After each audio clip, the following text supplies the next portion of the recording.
பெரியாரை அவதூறாக உரிமையில் பேசக்கூடிய அளவுக்கு இன்றைக்கி சீமான் வந்திருக்காருன்னு சொன்னால் அவருடைய பின்னணியில் இருக்கிறது பார்ப்பன சமூகம், குறிப்பாக ஆர்எஸ்எஸ் இயக்கம் பின்னணி இருந்து இயக்குது. ஏன்னா ஆர்எஸ்எஸ் சில காலமாகவே சீமானுக்கு மெண்டல் பிடிச்சிருச்சுன்னு நினைக்கிறேன். ஆனால் மெண்டலாக தான் இருக்கான் அவன். ஒவ்வொரு நேரத்தில் என்ன செய்யறான், அனைத்து சமூகங்களுக்கு இடஒதுக்கீட்டை மறுத்தது இந்த பிராமணிய கடப்பாறை தான். இந்த பிராமண கடப்பாறை தான் தமிழர்களை சமம் இல்லை என்று சொல்லி தமிழர்களுக்கு இழிவுபடுத்தியது இந்த பிராமண கடப்பாறை தான். இந்த பிராமண கடப்பாறையை கொண்டு வர சீமானை, ஏன்னா இப்போ கூட பார்த்தீங்கன்னா சௌராஷ்டிரா கூட்டத்தில் வந்து சொல்கிறாரு, அறிஞர் மக்கள்லாம் வந்து பிழைப்புவாதற்காக வந்தேரிகள் துப்புரவு தொழிலாளருக்காக இங்கே கொண்டு வரப்பட்டவங்க அப்படிங்கிறாரு. இப்படி தொடர்ச்சியாக எங்களை இழிவுபடுத்திக்கிட்டே வரக்கூடியவரை நாங்கள் என்ன செய்யலாம், வீதியிலே நடக்கவே விட முடியாதுங்கிறத நாங்கள் பகிரங்கமாக சொல்கிறோம். இதில் எந்த ஒளிமறைவும் இல்லை. இப்போ இன்றைக்கி விஜய் வந்ததுக்கப்புறம் இன்றைக்கி அவர் கம்பெனி ஓடலை. அப்போது தொடர்ந்து வந்து என்ன பண்ணுறாரு, முழுக்க வந்து எதையாவது வந்து உளர்றாரு. இது உளறுவதற்கான நம்ம கடந்து போக முடியாது. தமிழ் தேசியவாதிய நாங்களா இல்லை நீங்கள் பிராமண கடப்பாறையா? ஒரு சட்டமன்ற உறுப்பினர்களையோ ஒரு கவுன்சிலரை கூட தனித்து நின்று இயங்கி அதில் வெற்றி பெற வக்கற்றது இந்த பிராமணிய கடப்பாறை.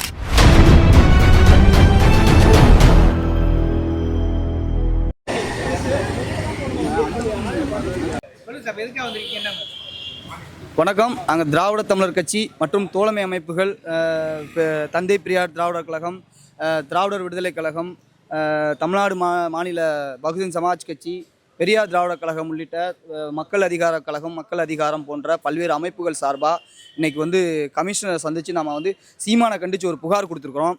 என்ன புகார்னா, இப்போ சமீபத்தில் வந்து சீமான் வந்து கலவரத்தை தூண்டுற மாதிரி, வன்முறையை தூண்டுற மாதிரியே பிராமண கடப்பாறை கொண்டு பெரியாருங்கிற ஒரு திராவிட கோட்டையை நான் வந்து இடிப்பேன் அப்படின்னு சொல்லி ஒரு மிகப்பெரிய ஒரு ஸ்டேட்மெண்ட் கொடுத்துருக்காரு. அது என்னென்னா, தமிழ்நாட்டில் மிகப்பெரிய பதட்டத்தையும் கலவரமான சூழலையும் உருவாக்கக்கூடிய வாய்ப்பு இருக்குது.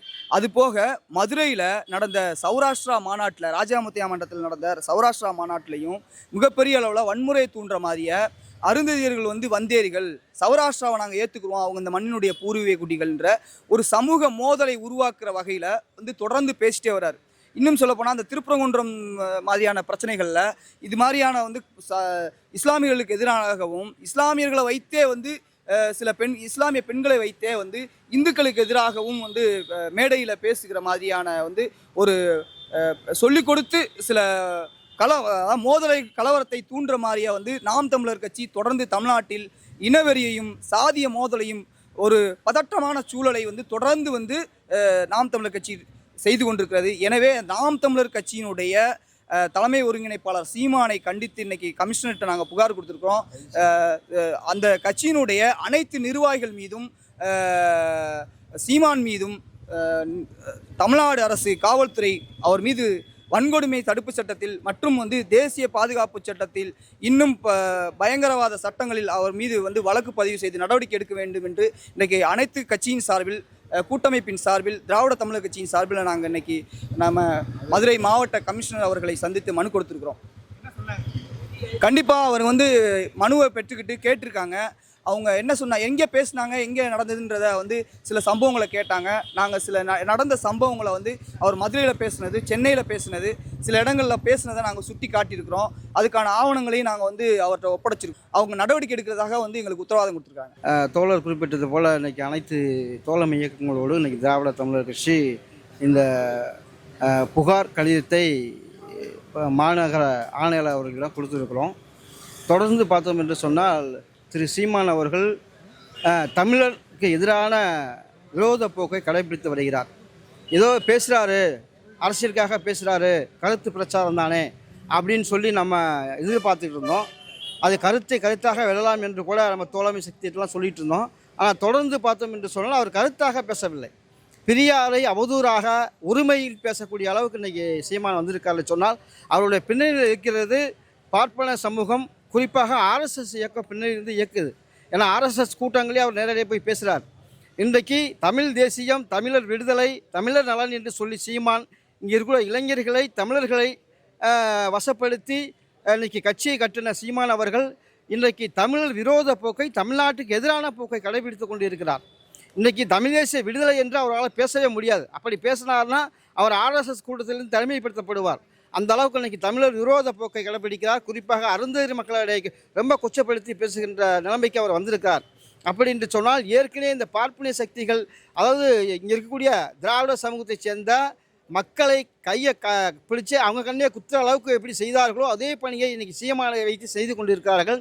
இந்த போக்கு உண்மையில் விரோத போக்கு, சட்ட விரோதம், தமிழுக்கு எதிரான நடவடிக்கைகளை தொடர்ந்து சீமான் கடைபிடித்தால் சீமான் அவர்கள் எங்கள் தோழர்கள் சொல்வது போல தமிழகத்தில் அவர்கள் விரைவில் நடமாட முடியாத சூழலை அவர் எதிர்பார்க்க முடியும் என்கிறதை எச்சரிக்கையாக சொல்ல கடமைப்பட்டிருக்கிறார். தொடர்ந்து தமிழர் நலனுக்காக தொடங்கப்பட்ட கட்சி என்று அறிவித்து கொண்டு காலப்போக்கில் தமிழர்களுக்கு எதிரான, தமிழர்களின் நலன்களுக்காக பாடுபட்ட பெரும் தலைவரான நம்ம தந்தை பெரியாராக இருக்கட்டும் மற்றும் பெரும் தலைவர்கள் எல்லாம் கொச்சைப்படுத்துகிற ஒரு அரசியல் அவதூறை ஏற்படுத்தி, வன்மத்தை ஏற்படுத்தி, பொது சமூகத்திற்குள் சமூக நல்லிணக்கத்தை, மத நல்லிணக்கமாக இருக்கிற நம்முடைய தமிழ் சமூகத்தை துண்டாடக்கூடிய வகையிலே நிறைய செயல்களை செய்து கொண்டிருக்கிற நாம் தமிழர் கட்சியின் ஒருங்கிணைப்பாளர் சீமான் அவர்கள் மீது மனு கொடுப்பதற்கான திராவிடர் பெரியார் கழகம் மற்ற இயக்கங்களுடன் தோழமை அமைப்புடன் இணைந்து இன்றைக்கி கொடுத்துருக்கோம். தொடர்ந்து அவர் இந்த மாதிரியான செயல்களை செய்து தடுப்பதற்கு வழி ஏற்படுத்தும் வகையில் மாவட்ட காவல்துறை இதுக்கு ஆவணம் செய்யுமாறு நாங்கள் இந்த மனுவின் மூலமாக கேட்டுக்கொள்கிறோம். இன்றைக்கு திராவிட தமிழர் கட்சியினுடைய ஒருங்கிணைப்பில் தோழமை அமைப்புகள் பங்கேற்போட இந்த நிகழ்வு என்பது நடைபெற்று கொண்டிருக்கிறது. இந்த நிகழ்ச்சி இதில் குறிப்பாக சீமானுடைய தொடர் நடவடிக்கை பேச்சு என்பது இன்றைக்கு தமிழ்நாட்டில் ஆர்எஸ்எஸ் பிஜேபி தொடர்ந்து பார்த்தீங்கன்னா ஒரு பதட்டத்தையும் கலவரத்தையும் ஏற்படுத்துவதற்கான எல்லா நடவடிக்கைகளையும் தொடர்ந்து ஈடுபட்டு இருக்கான்.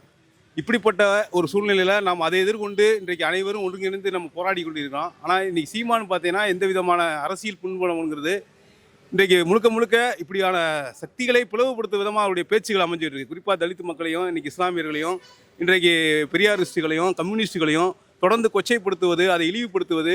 இன்றைக்கு அவருடைய நேரடியாக ஒரு ஸ்டேட்மெண்ட் மூலமாக என்ன தெரியுது, நாங்கள் இங்கே தான் ஆர்எஸ்எஸ் என்ன பேசுகிறாங்களோ அதை தான் அவர் பின்புலமாக பேசிக்கிட்டு இருக்காரு. அப்போ அவருடைய யார் அப்படிங்கிறத தட்ட தெளிவாக தெரியுது.